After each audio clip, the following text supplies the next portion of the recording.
What we do here is go back.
Hello.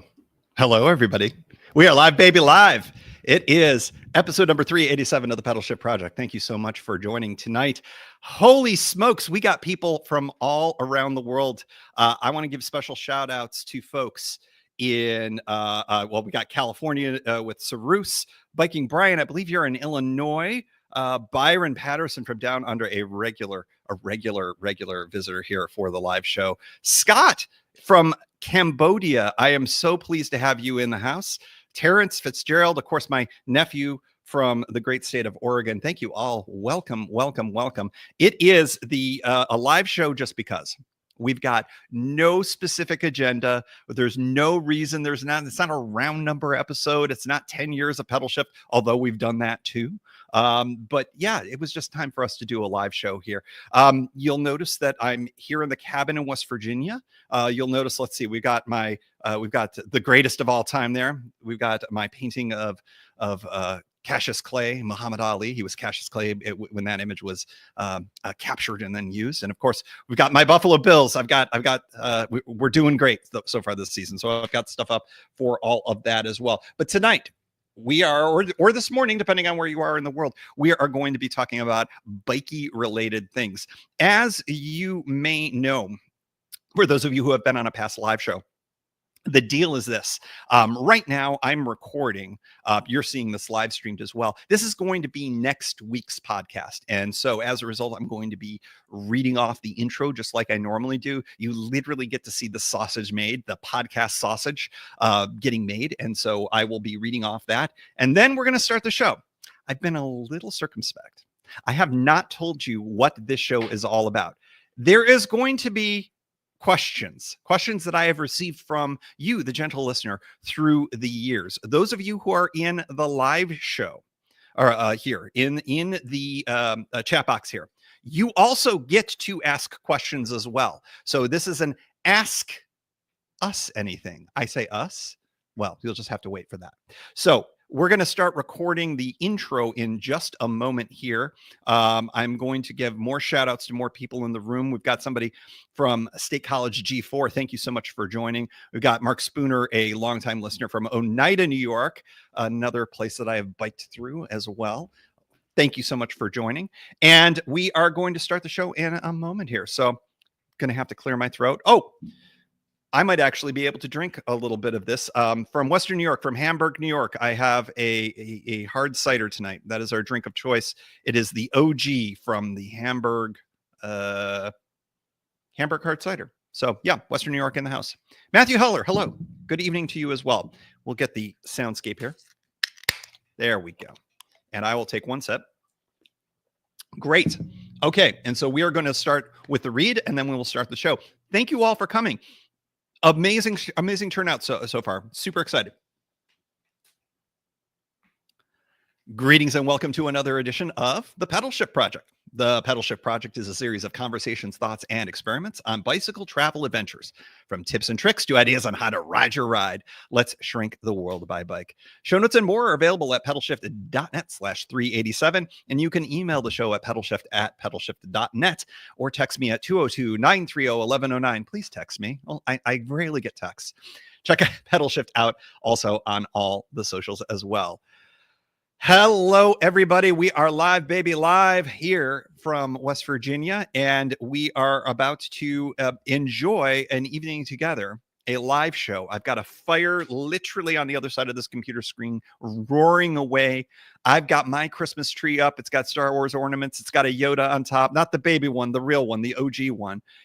It's the holiday season here, and as my gift to you, we are going to do an Ask Me Anything episode, but I would like to do something really, really important here. And I would like to introduce and bring in our guest, the one and only, the inimitable, the legend himself, Mysterious James is in the house. Hello, everybody. And hello, James. Hey, howdy, Tim. Happy to be here. Glad I could join. I am so excited for you to be here. Everybody, James is here, of course. Wait, I see. I got this all backwards. There, James is there for you, but he is literally still in this room. So he is here, live, baby, live here for the live show. This is a treat, James. I'm very excited for you to be here for this. So we're going to do something a little different for this episode. This is James's first actual live show. He's been on the podcast in a smattering of ways. Of course, if you were here with us earlier this year, you of course got to ride, as I did with James, for our big West Coast adventure, which was a ton of fun. But tonight we're going to be answering questions, and the way we're going to do this is, if you've got any questions in that you have a burning question that we are both going to answer the question, please feel free to throw that in there. Priority goes to folks in the chat room. So we will reject questions as I see fit, because James can't see. Well, I guess James can't see them, but I'm going to be choosing the questions. But I am also going to be asking for folks to throw out numbers between 1 and 25. Why do I say that? Because I have a list of questions that have been emailed to me through the years for various live shows.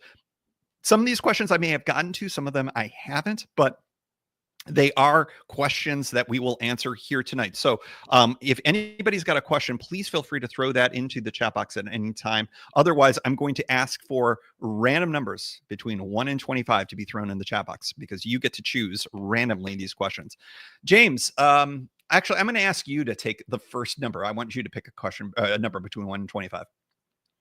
6. Number 6. Okay. Congratulations. Number 6. Number 6's question from a gentle listener. What are your top 3 must-have items for any bike tour? James, I know that you love answering questions. This is your favorite thing to do in the world, but I think this is one that you can actually answer. Your 3 must-have items for any bike tour. Well, let's see. I mean, you have your standard stuff, your tent, your bag. I'll answer this in a different way. There's something that used to be on that list that is no longer on that list. And it used to be a cook set, stove, a pot, fuel. And I no longer travel with that. So I go stoveless now. And I found that I really don't miss it. I do like hot coffee in the morning, but I found that cold soaking coffee overnight has been a decent substitute. Cold soaking for the win. I agree. Yeah. So, yeah, I'll take the question in a different direction. And what used to be part of my must-have kit is now no longer. No longer. So you answered the question in the negative. Yeah. I think we'll allow that. My top three must-have items for any bike tour. I think that number one is going to have to be my iPhone. I know that's kind of a little lame, but like when we do the bike tour drafts, James, of course, was in the inaugural one of those. That one is a pretty good multi-use tool. I mean, of course, I end up recording the podcast for the bike tours on them. I use it for entertainment. I use it for directions. I think it's a pretty important thing. So number one must have is going to be my iPhone. I think number two in my top three, because I follow directions and answer the questions, actually, unlike some people in this room. Number two, I think, is going to be, this is a weird one. I have what I will call a foldable back jack. It is a folding chair that has straps on it. It is excellent. I use it all the time in the tent. It's a very handy thing. I do not have enough flexibility in my hips to be able to sit cross-legged like a normal adult or a normal child even. I can't do it because I just can't. And it is so handy, and it's a great way to get comfortable inside the tent at the beginning of the night, or when you wake up. It's easy. You just pull on those straps and boom, you've got something to lean back on. Excellent thing. So iPhone, my back jack. My third one, I'm going to have to say vibes. I'm gonna have to say vibes because I bring them with me in my iPhone, but I bring them with me as well. You've got to bring a good attitude with you. And I think that sometimes that's going to be music. Sometimes that's going to be a book that I listen to. But sometimes that's also just going to be a good attitude. You have all experienced the sideways ways that my bike tours have gone. And if you go in it with a bad attitude, I mean, well, James, great example. Our last trip together. I had that problem where I couldn't eat. You remember? Yeah. Remember when I couldn't eat and I couldn't bike anymore? Well, we had good vibes with us, and that really helped us go here. So those are my three things. That was a great question. Thank you, unnamed listener, who asked this maybe several years ago. Let's see. I saw a question that came from G4. G4's got two questions here. And so we're going to answer that. Which place is the best in the country for car-free living, but with decent transit and or nature access to also bike tour easily? James, mysterious James, you've got an answer for this. I do. I think a very strong case can be made for San Francisco. Yes, sir. It is, I've lived there for 12 years, car-free. It is a very bikeable city. It is very walkable. It has excellent weather. And so year round, you're able to, get all over the city, in good weather. It's a fairly small city. It's about 7 miles by 7 miles. And decent transportation. Transportation is mixed, but because the city is so small and walkable and bikeable that, I haven't found it to be a problem. It doesn't have the greatest transportation system, and it does have excellent access to nature, both to the north, like over the Golden Gate Bridge up into Marin County, all along the coast, and also to the south, all the way down the Pacific coast to LA. So it's the housing is very expensive there, but if you can solve the housing problem, I think it's an excellent place to be car-free, with close access to nature and to be able to bike tour easily. You got an amen from fellow Bay Area resident Cyrus Farivar, so we threw that up. Is this going to be a surprise? Am I going to surprise people with my answer? Of course not. It is the land of sunshine and bunnies, Portland, Oregon. And let me tell you why. Yes, Portland suffers a little bit on the weather side of things compared to the Bay Area during winter season. But let me tell you what. You cannot beat its location in terms of all sorts of different amenities. Portland, Oregon is an absolute desirable place to live for a variety of reasons. As far as bike infrastructure goes, it's one of the better ones in the country. You can put up your Minneapolis's and your other cities of note. San Francisco, of course, has some wonderful bikeable areas. But the one thing San Francisco has, it's a little bit of a knock for in-city living. Them hills, it's a knock. Now you're going to get in bike shape. That's great. In Portland, there's some hills too, but for the most part, you've got some pretty good easy living when it comes to that. Bike touring, do I have to tell you that Oregon is fabulous for bike touring? Mountains, we describe the days by how many mountains we can see. It's a 1 mountain day, it's a 0 mountain day, it's on those special days, it's a 5 mountain day. So the land of sunshine and bunnies, Portland, Oregon is my choice. That is a great question. Thank you, G4, for that. Let's see. We got more questions coming in the chat box, and James, as I promised, these are the ones that that take precedence here. Terrence asks, I wrote about these trails earlier today. When are you going to ride the Greenbrier River Trail? And why have you not talked about the Pine Creek Trail in Pennsylvania? Finally, how about the Cowboy Trail? Okay, so I know of 2 of these for sure. The Greenbrier River Trail is actually here in the great state of West Virginia. And the Pine Creek Trail in Pennsylvania, I'm not as familiar with, so I may have run into it, but I don't know it off the top of my head. Finally, how about the Cowboy Trail? And if memory serves, the Cowboy Trail is in the great state of Nebraska. James, have you considered any of these trails? Oh, man, I must plead ignorance here. I am not familiar with any of these 3 trails. Okay, then I will take up the slack here. Greenbrier River Trail, simply, it sounds great. It goes through some really interesting parts of West Virginia. The downside to the Greenbrier, from what I've heard, is that conditions on the trail can be a little bit tricky. They can be very muddy at times. And it also is not super accessible by anything other than motor vehicle. Now, of course, I have that. I can do that. Why have I not done it? I think there's just been other rides that have come into place beforehand. I think that would be a really good candidate for an e-bike tour maybe next year, because I could definitely knock that out in a day and maybe do a loop in a day. Certainly something that I'm considering, and I would love to do some biking here in the state of West Virginia. Pine Creek, I'm going to have to defer on. There are a bunch of really great cycling opportunities in the state of Pennsylvania. They have very well developed bicycle routes that I highlighted during COVID. If you were with the show during COVID, I did a bike scouting adventure that went from here at the cabin essentially all the way to Philadelphia. There is a route that takes me up to where I grew up in Western New York, up through the center of the state. That's really intriguing to me as well. So Pennsylvania, big thumbs up to that. The Cowboy Trail. The Cowboy Trail is probably the longest of the trails, other than maybe the trail in Washington State, which the name of which is escaping me at the moment, that I have definitely considered. There's another one, I believe, in one of the Dakotas as well. I'm intrigued with it.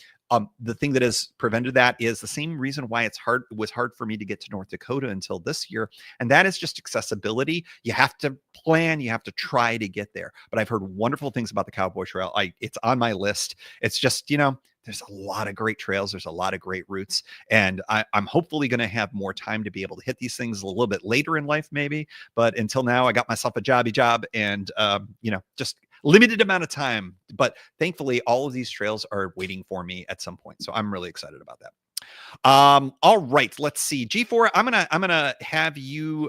We're gonna bring back your second question a little bit later, but I'm gonna go to some other folks just to give them a crack. Byron Patterson, the legend from down under. And yes, I said legend, sir. Have you ever tried a bivy tent? Did you like it? And he gave us a number for when we run out of questions, if we run out of questions here.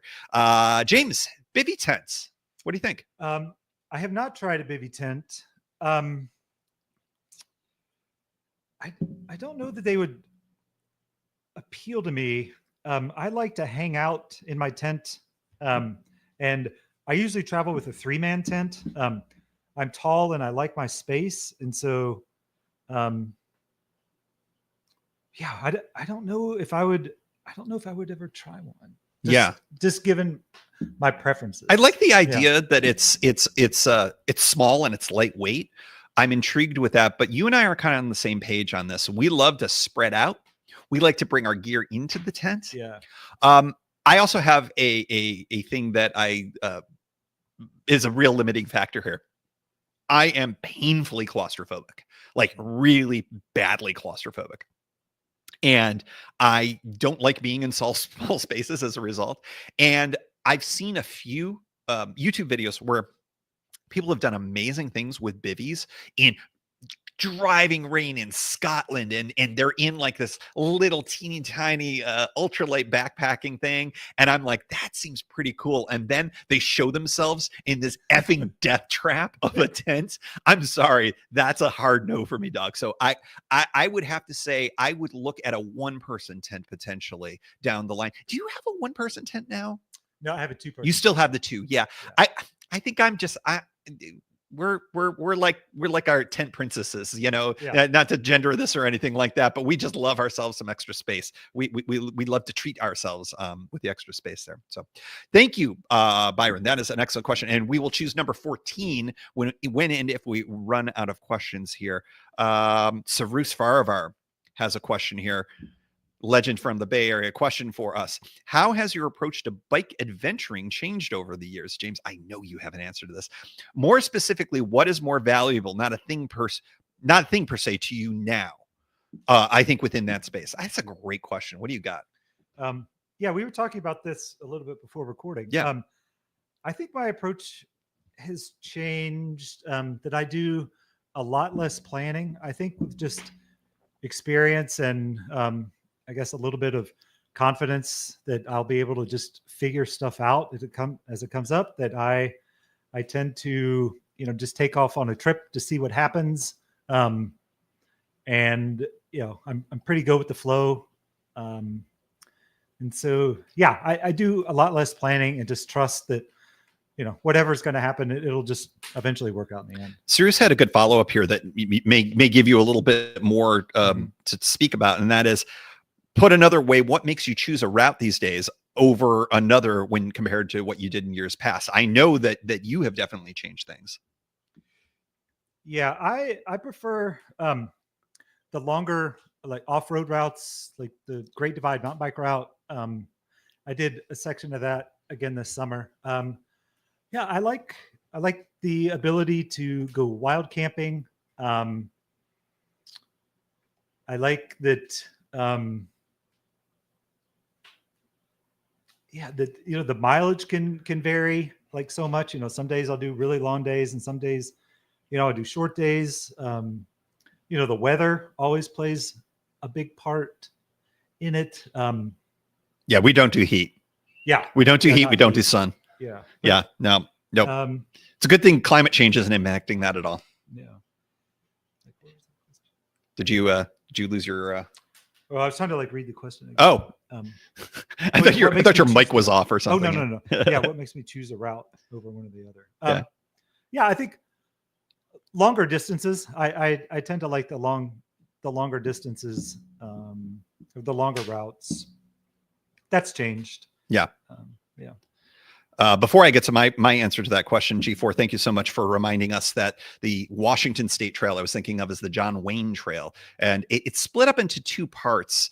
I believe the John Wayne was the section that's on the eastern side of the state. I think it has a new kind of combined name, but the John Wayne Trail is the commonly referred to name there. So thank you for that.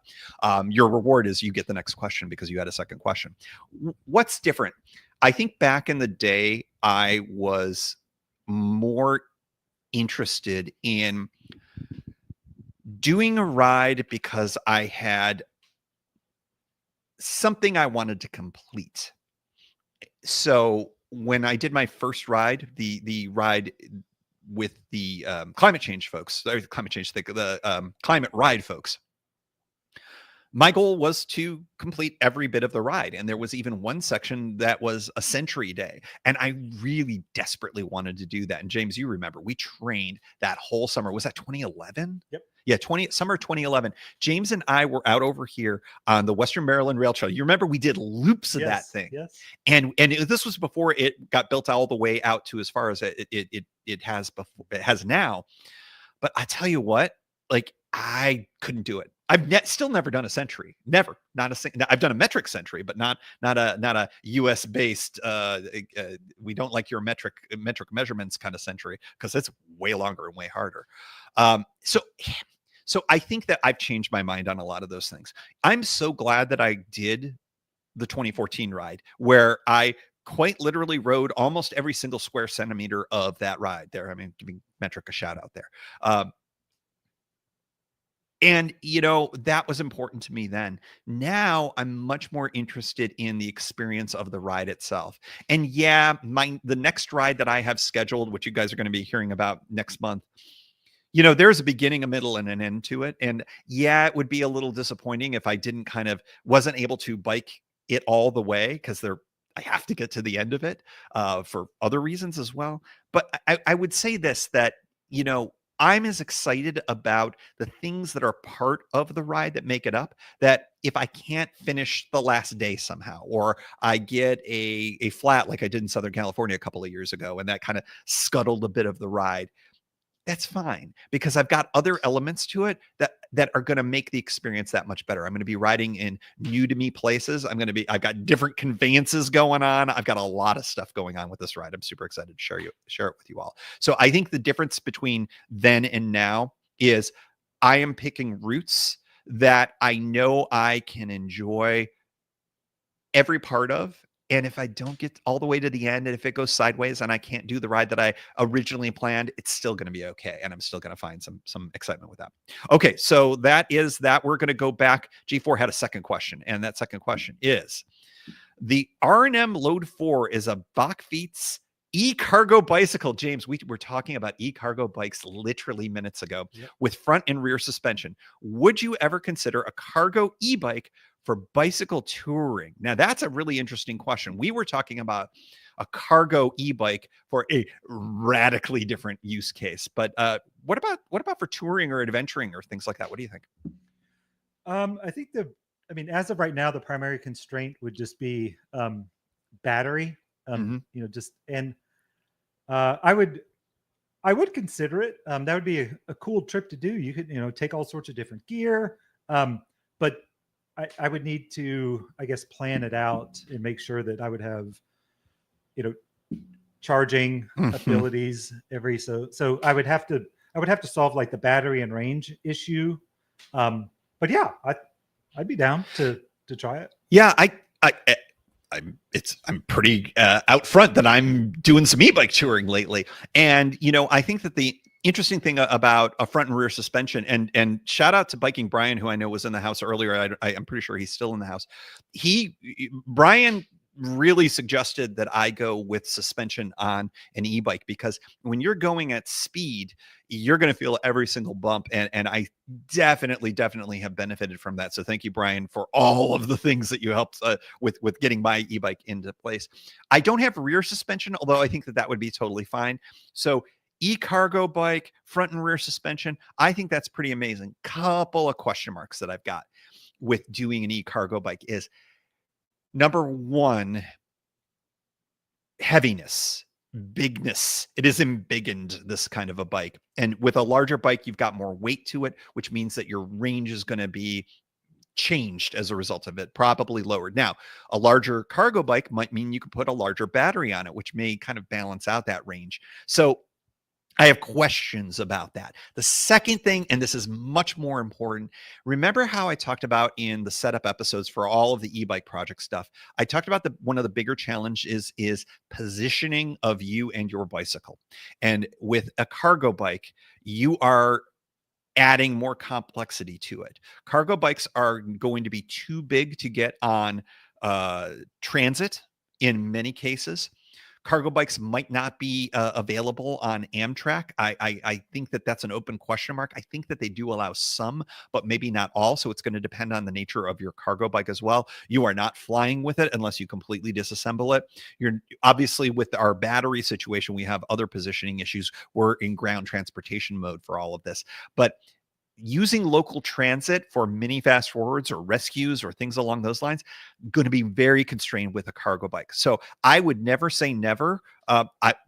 James can attest, I drooled. I straight up drooled over a Rad Power e-bike. What was that? Do you remember what the model was? It was gorgeous. Where was this? The cargo bike, the e-cargo bike that we looked at earlier. Yeah. I drooled over it. This was for another use case for another person that we were talking about. Yeah. But I was like, oh, that looks fine. Yeah. And so I never say never on a cargo bike. I think for bike adventuring, I think that I have questions, but those questions could be answered. So that was a great question. Thank you so much, G4. Let's see. Next up, James, how you doing? You hanging in there? Oh yeah. James is hanging in there. We love it. James was like, I'm not sure I can make it. I might have to tap out. I was like, nah, this will go fast. You'll love it. Let's see. We did Sarus's question. We did that. G4, just a follow up on the Imperial Century. I did an Imperial Century on a dead e-bike. I've never forgotten my charging cable since. Speaking of range anxiety, I think I may have more of that right now. All right, we've got a new question from Matthew Heller. Matthew, thank you so much for listening. You're a long-time listener, I know too. Do you have any knowledge or any experience with the adventure cycle short loop going from Boston to P-Town on Cape Cod? I am a mid-Atlantic guy thinking about riding this next summer. James, you're pretty good at looking at the ACA routes. Have you ever checked this one out? I haven't. Unfortunately, I'm not familiar with this one, and I don't get over to the East Coast for tours very much anymore. So no, I'm not familiar with this one at all. Sorry. I'm intrigued with it. Neither am I. I will say this, that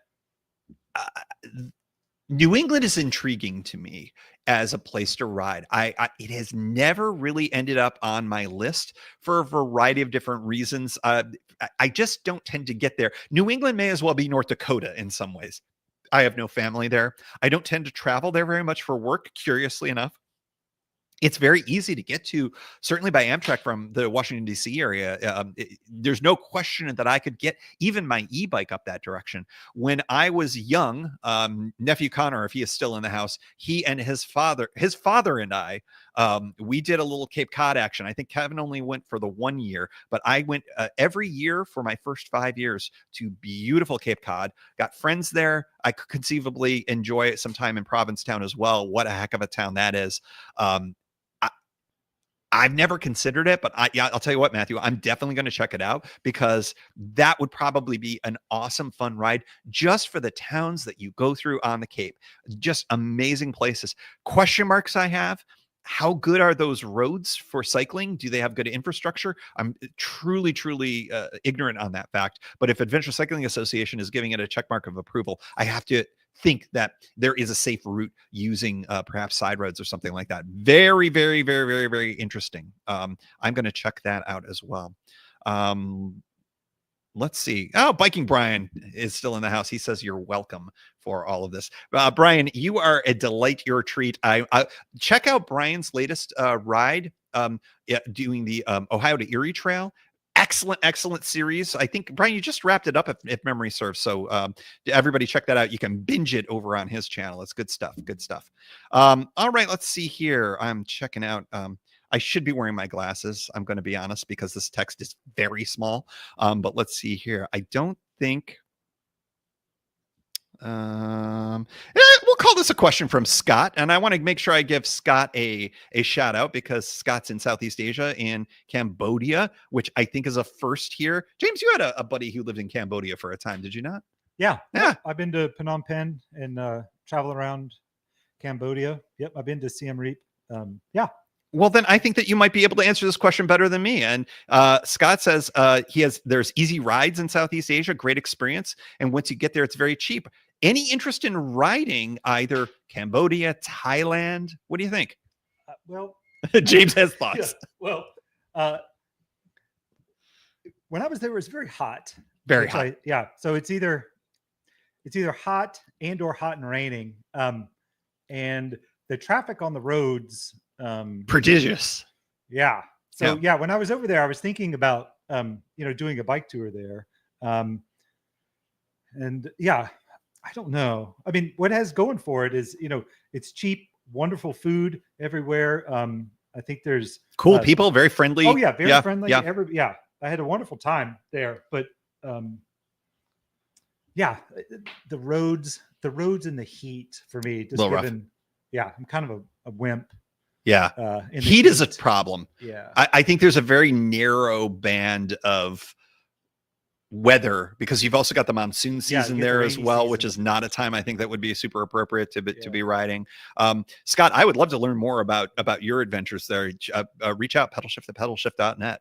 Maybe you too could be on the show if you want to talk into a mic or your computer or whatever. All right, let's see. We got, so thank you for that question. I don't have anything to add to that. I'm intrigued, but I have weather concerns, particularly heat concerns. I would love to visit though at some point.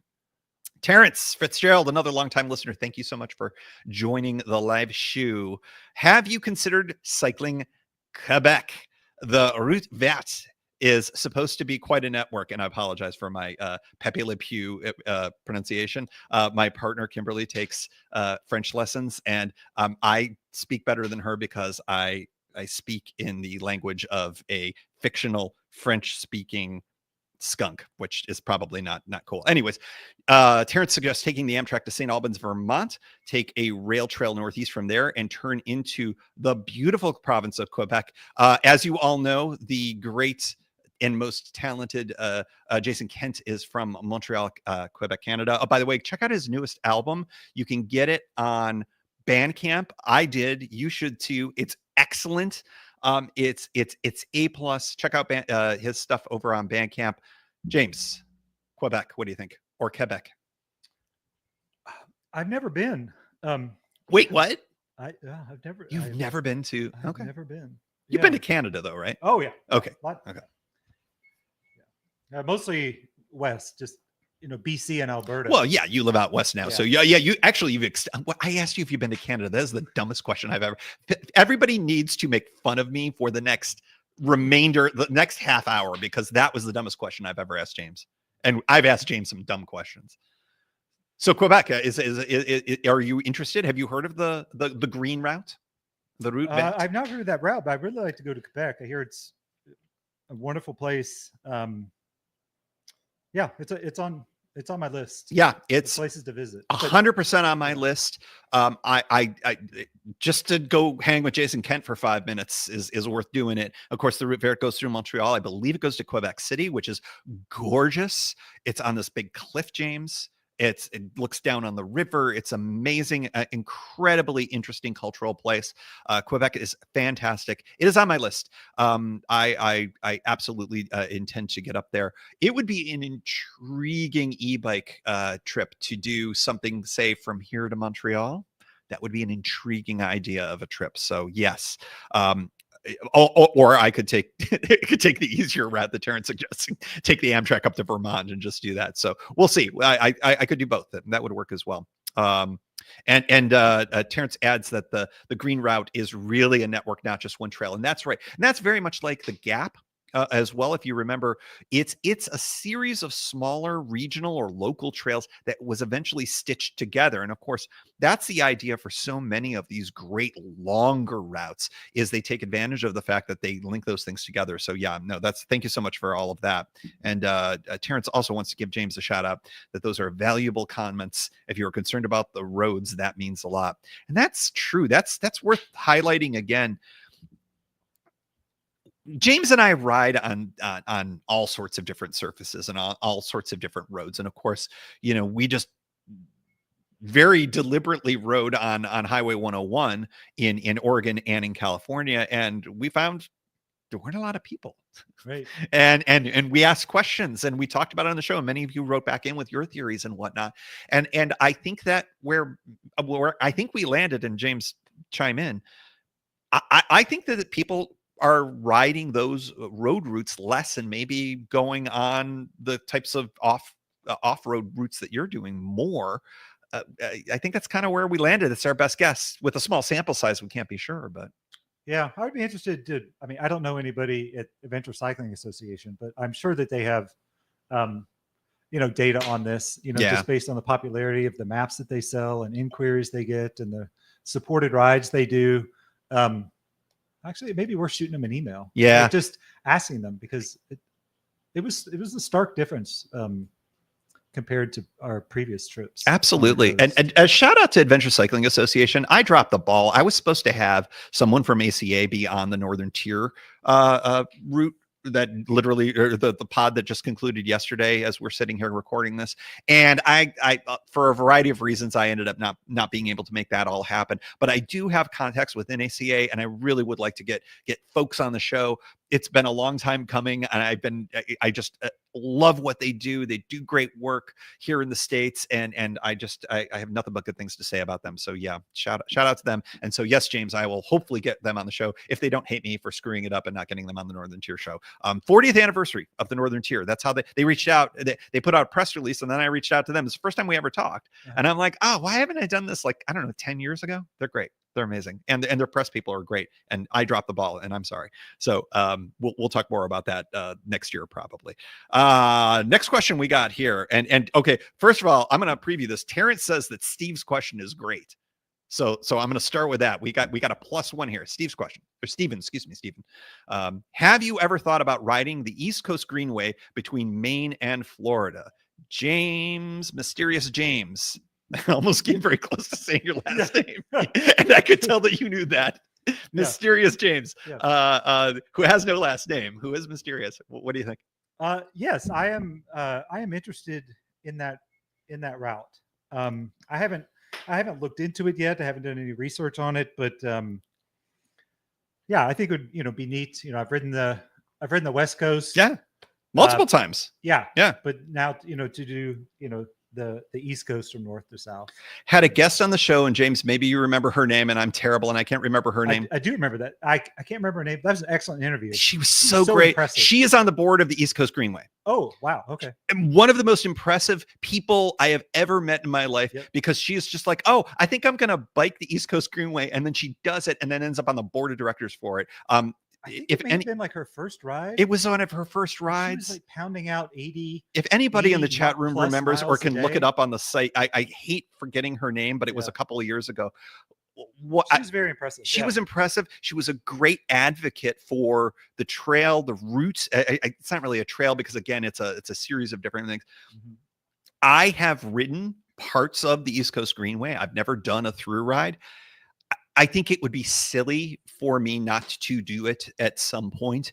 I think that what I need to do, though, is I need to get a place in my life where I can stitch together that full through ride. And, we're talking weeks/months really to pull that off. Unless you're her, because she did it in some unreal amount of time. Someone please look up her name so I can give her a shout out. But, and anyways, in any event, it's on my list. I want to do it. I think the e-bike is going to be a really good thing for the East Coast Greenway. Don't you think? Good idea. Yeah. I think, and the reason why is I think that the challenge with the East Coast Greenway, the reason Steven why I haven't done it is what do you got? Regina Yan. Oh my God. I am so thank you, Steven. Thank you, Steve. Yes. Hold on. We got to put that on the screen.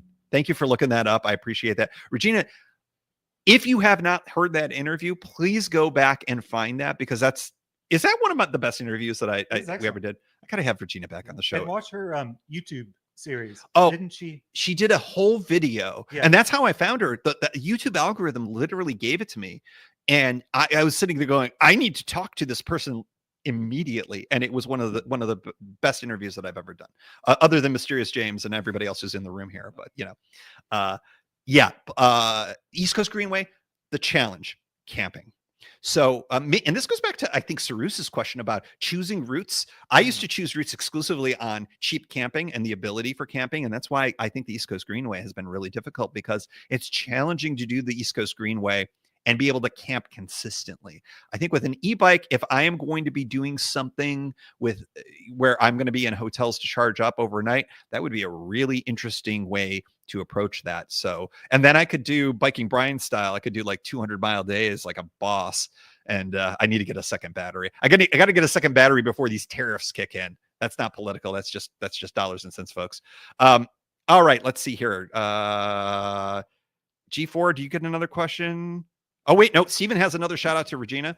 She has now designed their new shirts, meaning the East Coast Greenway, and she is an impressive artist and graphic designer. That's right. She did some amazing stuff. She's a great filmmaker. Regina Yan, shout out. We're fans. We're all super fans here. Steven, a quick shout out on warm showers instead of camping.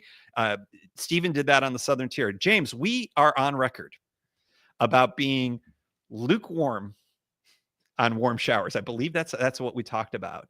I am a fan. Can I start off by saying I'm a fan of the Warm Showers organization, nonprofit, does amazing things.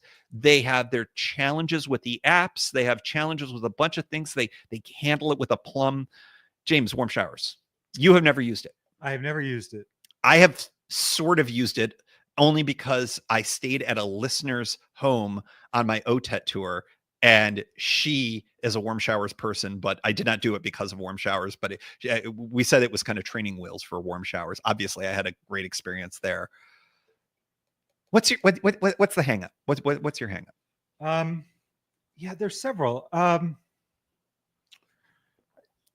of it is I don't want to necessarily commit in advance to being someplace, like a certain place at a certain time or date, and to not be able to meet those expectations if I'm slow or if I have a mechanical. And I know they're very forgiving. They understand, everything that comes up on during a trip. But yeah, I prefer to camp or just get a hotel if I'm in a town. And also, as you can obviously tell, I'm pretty introverted. And at the end of a long day, sometimes I just don't have the energy, right? To talk to a lot of people, and that robs them of the experience. And then I feel bad that I'm kind of shut down socially, and I just want to shower, and go to sleep. And I understand that there are lots of us who are like that, and they're used to that. But still, I don't know. I don't think it would feel very good, somebody to welcome me into their home, and it's a lot of emotional intelligence you got there, James. Yeah, I just avoid it.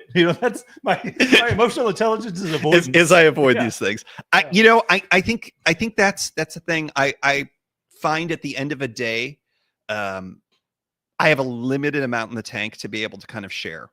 And sometimes I have more than others. Many of you have probably run into the same things. You get in a camp and there's people there and you're energized and you're sharing stories and all sorts of other things. For whatever reason, that feels different because I don't feel obligated. Yes.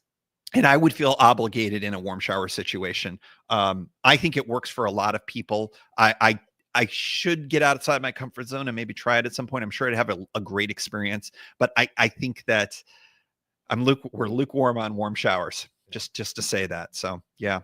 I always like to give a shout out to the Brompton Mafia. Stephen, as a founding member of the Brompton Mafia, I'd be glad to do it with you all. That's fantastic. Little clown bikes for the win, people.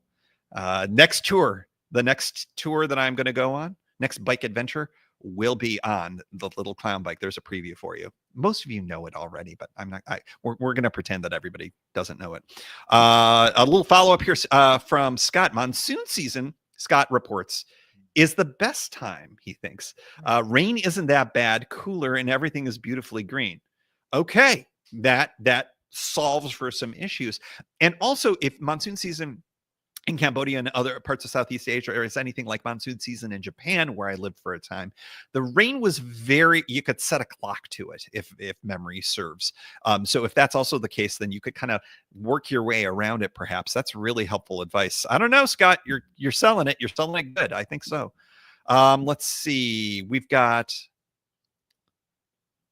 Byron, I think it's more of a comment than a question, but I think I got to get my guy down under here. Tim, I'm proud you have been doing more bike mechanical work yourself. It's a big time saver for small fixes.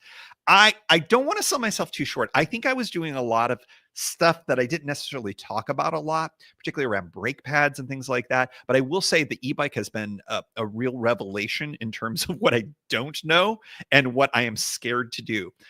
I still have not put on the thing on the shifter cable because I am scared, literally scared to cut the shifter cable. I need to do a bunch of these things, but Byron, you are giving me at least a little bit of a shout out so that I can maybe have the confidence to do it. So perhaps. James, I've got questions from two people who have already asked questions. Three. Actually, here's a meta question. I think Terrence has already asked a question, but I think we're going to have to, I think I want to draw from the numbers, and we've had numbers drawn. But first, Terrence Fitzgerald asked a question, James, that I don't think you can answer. You are not qualified to answer how long it takes to prepare one podcast episode because your answer is 0. It takes you 0 time because you do not produce podcast episodes. Terrence, it's going to really depend. The rule that I tend to follow is it tends to take me it used to take me twice as long to edit an episode as the length of said episode. That no longer is the case because we have new tools, because we live in the future and we have jet backpacks and flying cars. No, we do not, but we have better podcasting editing tools that makes it a lot easier to achieve better sound quality and some better things as well. So it doesn't take me as long, but I would say I would say at least an hour, all things considered, because I also have to create thumbnails, and sometimes I'm generating those using AI. Sometimes I'm using my photos. There's a lot of things that go into it, but it's at least an hour for a very simple episode, and can be substantially more. I'm looking at you, Holiday Spectacular. That takes me the longest, but it's for you. No, it's really for me. Let's be honest. I usually make them more for me, but you guys get to listen to it. So I have no ideas. I'm fresh out of ideas. Shifty the Elf is in the other room, and I just don't know what to do with him. So we're just going to have to figure that all out. Okay, let's see here. Keith Spangler. Blast from the past. Keith from a long time ago. Keith, I believe you did the bike packing episode. Am I misremembering that? That fantastic. Good to hear from you. Good to see you. Thank you so much for listening and participating here. Okay, I am trying to remember what number question we were given. All below these many, I think I saw 17 in there. I think we're going to go with 17, James. Okay. And then we're going to 14 and 17. Was 14 first? Yeah, Byron said 14. I don't know if we've already done that one, but yeah. No, we have not. Okay, This is literally only the second time that we've tapped into it, because the chat room has been so epic. So you all are legends, as my friends from down under would say. Okay, we're going to do number 14, James. How do you stay? This is the one I think you didn't want. Oh, okay, great. James, it's amazing. Whoever picked 14, you're my hero, because I think this is the one that James absolutely was like, I don't have an answer for this one. Number 14, how do you stay motivated on long rides? Yeah. Or when the weather turns bad? Actually, this wasn't the one that I did. Yeah. Sometimes I don't stay motivated. Truth. Like I call my trips early sometimes. So yeah, sometimes like the motivation wanes and I know that it's time to wrap up my trip. And I've done that many times and I've never regretted it. It's like it all my trips come to a natural end. And sometimes it's, where my route terminates and sometimes it's in the middle. And yeah, sometimes, I lose the motivation and it's just time to go home. Yeah. You'll peace out on a ride when you're done. And I've never regretted it at all. Yeah. Ever.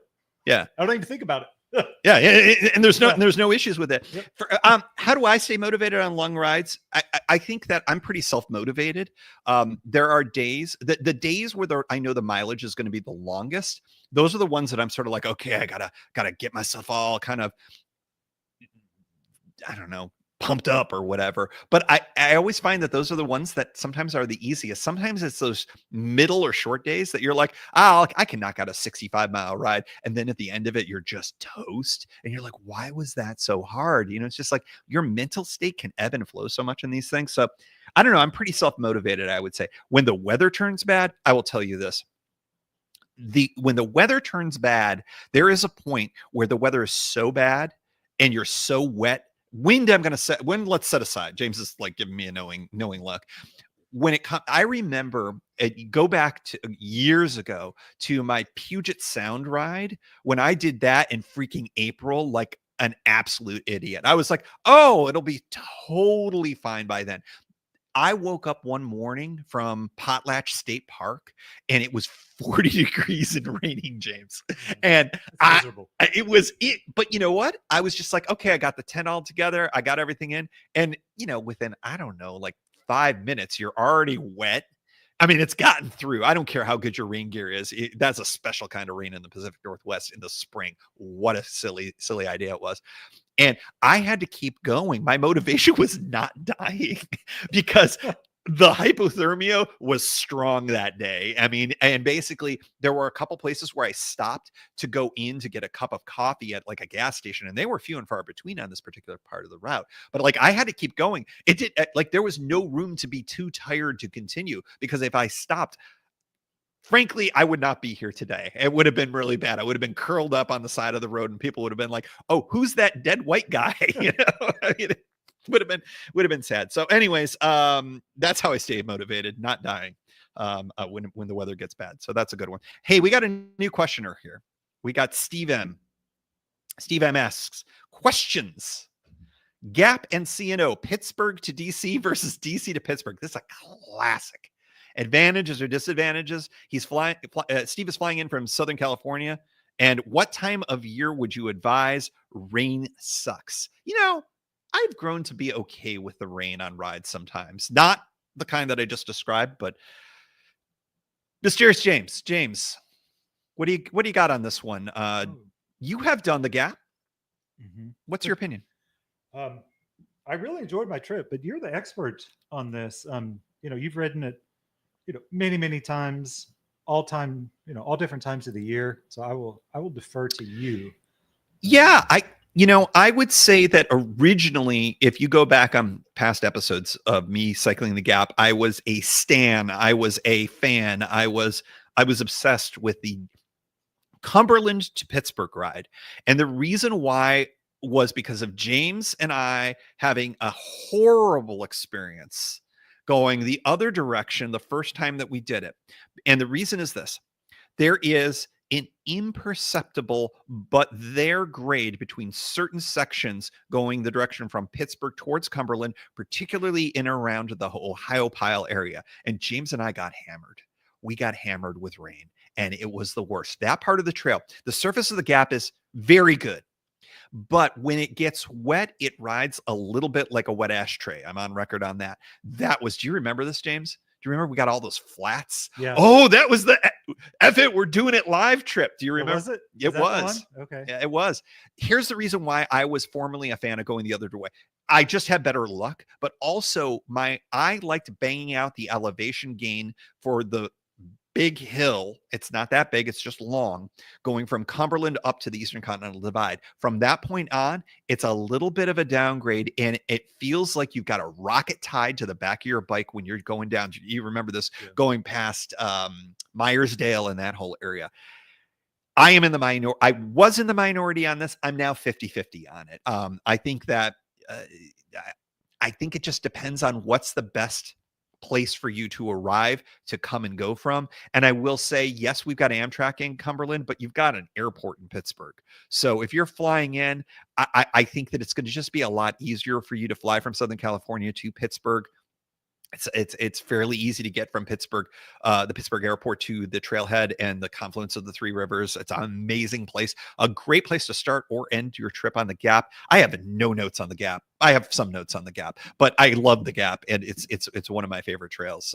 We should ride the Gap again someday. Yeah, maybe one of your next trips out here. I think that would be good, folks. We are rounding the corner to the bottom 5 minutes of this time. Thank you so much. You have all brought it. And when I say it, you have brought your questions. We have only had to tap into these questions. But the questions that I'm going to have to table again from all the years, we're just going to have to do that later on. Let's see. I want to make sure that I'm not getting somebody. Oh, this is a good question because it's a very Aussie way to put it. The legend, Byron Patterson from Down Under. MJ, this is for you. Do you prefer mud guards or no mud guards? I love the term mud guard. We would call them fenders in the US, but I love the term mud guard just because it's amazing. Sir. I started out with mud guards on my Surly long haul trucker. I had them on for years. But once I started traveling or flying more with my bike, they became difficult to take on and off, and then they would get bent flying. And so I think one trip I just didn't fly with them, and I never put them back on my bike. So I liked them when I had them, and then I took them off, and I don't ride in the rain on my road bike very much. So I'm a fan, although I don't use them anymore. So I am probably behind you by about a year or two. And I am kind of in the same space. I used to insist you need them. And I would argue if you're on the C&O and to a lesser extent, the Gap, you're probably going to need them. But there's also the downside on the unimproved sections of the C&O. You end up with straight up clay. and it will get caught in between your tire and your fender slash mudguard slash whatever the name of it is in your locality. It is a disaster when it happens. You cannot prevent it. I had somebody suggest that I had put on my mud guards wrong. Did I complain to you about this person? Yes, I do remember that. I think I complained about that. I was just sort of like, yeah, no, they're on right, my guy. Okay. Now I will set that aside and just move on. Okay, we've got a couple of other questions, rapid fire style. James, hold on, I gotta find. Yeah, Terrence has one. Where's Terrence? Is that a question about if I'm a fan of the Schwalbe marathons? Yes, I like the Schwalbe marathons. And at some point, I switched over to the Schwalbe Mondials. They're the 2 inches, and they're more of a like an off-road tire, and I really like those too. So yes, I like both the marathons and the Mondials. You rode Big Apples on your fat tire bike, didn't you? Yep, I tried the Big Apples, but they stretched too much. Interesting. Yeah, they didn't fit the rim. The rim was way too wide for the Big Apples. This pod is not sponsored by Schwalbe or Schwalbe, depending on your pronunciation, but it should be, because I'm a stan. I'm a fan. I am obsessed. I have and do ride on alternative tires, but I always they were my first choice. On the e-bike, I was able to get Schwalbe's, and I wish I could remember the specific brands, but they are specific for e-bikes. They rode excellently on the limited amount of rides that I've ridden so far. They are perfectly put together for them, for that kind of some trail, some road setup. It's really good. I'm just a big fan. I'm a stan. I'm a fan. What can I say? Let's see. I feel like there was another one, because we got like maybe one more minute. Who's going to grab the last question here? Sarus Faravar, Bay Area zone. Another question. If you were to bike, James, across the U.S., are there regions or trails? This is a great question. You for sure would want to hit something that Sarus has been dreaming of for years. Cross-country ride, James. What is a must for you? And you are allowed to answer saying, I refuse to go through this section of the country, which is also, there are answers for that. I wish I could recall the name, but I think that there is a route that has been put together that links various. Was it the Hot Springs rail trails? Oh, the rail trails, gotcha. Across the U.S. And I think that would be a lot of fun. And there's a guy who I follow on YouTube who I like. His name is Matt Ryder, MATRYDER. He's a Brit, and he recently this summer he rode across the U.S. and it was about the first half he did the Trans Am route, but there was too much traffic for him, and he got sketched out, and so he switched over to this other route, and I can't remember the name of it, but it was a lot of like rail trails and back roads stuff, and so I want to look into that because that looked pretty good. That's intriguing. Hit me up when you find that, because that sounds really good. Yeah. Folks who have been longtime listeners of the pod may remember the Eastern Express, the episode that we did on that, and the designer of the Eastern Express came on the show and talked all about it. It was so good, and he was so connected with the ACA. It is now integrated into their system. It is now an alternative part of the Bicentennial route, which became the Trans Am. I tell you what, it goes through some fabulous parts between here in the DC area all the way until it hits Fort Collins, Colorado. It hits the Katy Trail as a part of it. It hits some other great stuff to kind of piggyback onto what you were saying, James, about different rail trails and whatnot. I think that the Eastern Express is a really interesting thing, but you have to go with the out west kind of stuff too. And if I were to pick a route, and I'll stick with the ACA here just for simplicity purposes, that Lewis and Clark route looks tremendous, and that's one that I've been interested in for a long time. Of course, the Northern Tier, I literally just rode a teeny tiny part of, but I tell you, if you go through some of these places where these national parks are, the Teddy Roosevelt National Park, of course, you got Yellowstone. Some of these routes go through those places. They are magical. Are they the best for cycling in? I know Yellowstone has its detractors from a cycling perspective because it can be really tricky with all the traffic. But I tell you what, you could do a lot worse than going through some of those places. So, Sarusa, I think that's my answer is East Coast Express.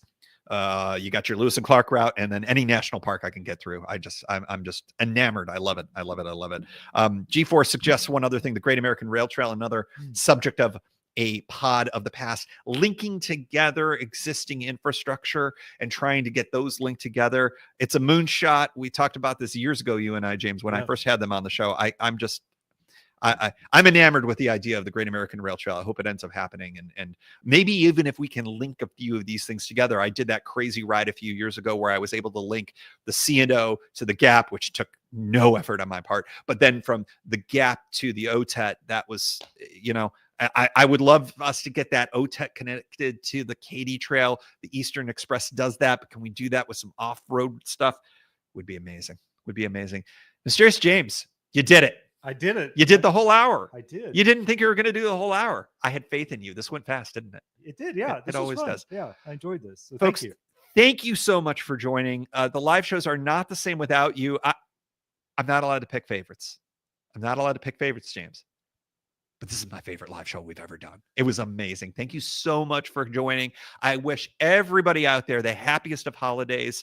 It can be a challenging time of year for a lot of people. It can be a great time of year for other people. I hope you all are able to find what you need this holiday season. And if you need yourself some Shifty the Elf, I'm going to figure out what the show is going to be all about, but you will get your Shifty the Elf. James will get the Shifty Elf. Steve, Sarus, G4, all of you, Byron Down Under, the legend from Down Under, all of you will get Shifty the Elf. That'll be the last show of the year. Thank you so much for joining. I really, really appreciate it. This is so fun with you. Thank you for a wonderful 2024 and a great 2025. Biking Brian, shout out to you. Thank you for helping me with my e-bike. It's been amazing. Folks, stay tuned. We got great stuff coming in 2025 and beyond. James, any last thoughts? Nope. James is like, I do not. No, All right, folks. Great. Yeah. Thanks to everyone. Yeah, this is a lot of fun. A lot of fun. Thank you so much, everyone. I'm going to take Mysterious James off of the thing. Now it's just a blank space. There we go. Now it's back to just me. Thank you all so much. Have a great rest of your year and stay tuned. We got some really fun stuff coming ahead. Take care.